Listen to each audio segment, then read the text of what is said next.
हे त्याच्या तपासाबद्दलचा विधान करणं अतिशय चुकीचा होता.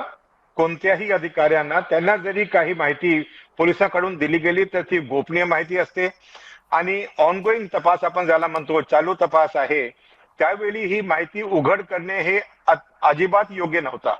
म्हणून कुठेतरी तर त्याची चूक झालेली आहे आणि त्यांनी कशामुळे केली कशामुळे त्यांनी जस्टिफाय करण्याचा प्रयत्न केला मला त्याबद्दल काही माहिती नाही. पण आता एकदा ही प्रेस कॉन्फरन्स सुरू झाली त्याच्यानंतर जरी पोलीस अधीक्षक त्या ठिकाणी बसले असले तरी त्यांनी थांबवला पाहिजे होता. पण त्यांनी सुद्धा काही मला असं वाटतं याच्यामध्ये पुढाकार घेतला नाही. अदरवाईज त्यांना सांगितलं पाहिजे होतं की तपासाबद्दल आपण बोलू नका. त्यांना चौकशी चालू आहे आम्ही बघतो आम्ही स्वतः जसं माझ्या पूर्वी एक पॅनलिस्ट बोलले की त्यांना चौकशी करण्याचा अधिकार आहे त्याच्या वतीने ते सुद्धा एक कमिटी फॉर्म करून चौकशी करू शकतात. पण चालू असलेल्या पोलीस तपासाबद्दल त्यांनी माहिती देणे आणि बोलणे हे अजिबात योग्य नव्हते. हा माझा ठाम मत आहे. पण आता म्हणजे पोलिसाच्या तपासावरती कोणी विश्वास ठेवत नसेल तर याच्यापेक्षा पुढे कुठे जाणार आपण. याचा सीआयडी झाली आणि सीबीआय झाली त्याच्या व्यतिरिक्त या देशामध्ये दुसरी काही तपास यंत्रणा नाही जी अशा प्रकारचा तपास करू शकते.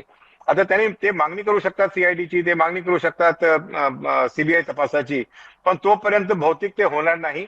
एकदा जरी माननीय मुख्यमंत्री किंवा गृहमंत्र्यांना वाटलं याच्यामध्ये की सीआयडीला तपास दिला जाऊ शकते तर तेवढा एक भाग आहे.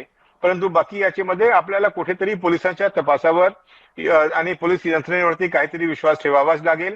कारण की या सर्व गोष्टीमध्ये या अशा प्रकारच्या चौकशीमध्ये जे जे सर्व अधिकारी कॉम्प्रोमाइज झालेले असतात असाला भाग नाहीये. फार कमी प्रमाणात अधिकारी कॉम्प्रोमाइज झालेले नाही असतात. पण सर तर हे तुमचं जरी मान्य केलं कमी प्रमाणात अधिकारी तरी ते चित्र बघा ना. पोलीस अधीक्षक बाजूला बसलेले आहेत महिला आयोगाच्या अध्यक्षा जे सांगतात त्याला ते मान डोलवतायत ते होकारात्मक मान डोलवतायत वारंवार.